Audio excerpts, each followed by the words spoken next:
வணக்கம். AGED இந்த வார்த்தையோட ப்ரொனன்சியேஷன் தான் இன்னைக்கு பார்க்க போறோம். ரெண்டு விதமான உச்சரிப்பு இருக்கு.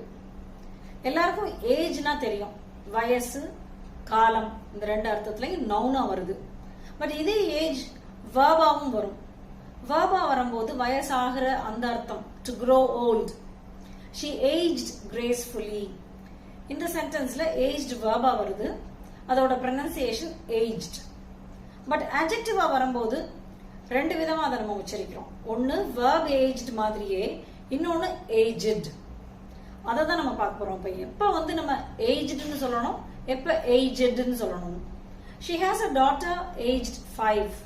அவளுக்கு 5 வயசு நிரம்பிய பொண்ணு ஒண்ணு இருக்குன்னு சொல்றோம். சோ அப்ப agedன்னு தான் சொல்றோம்.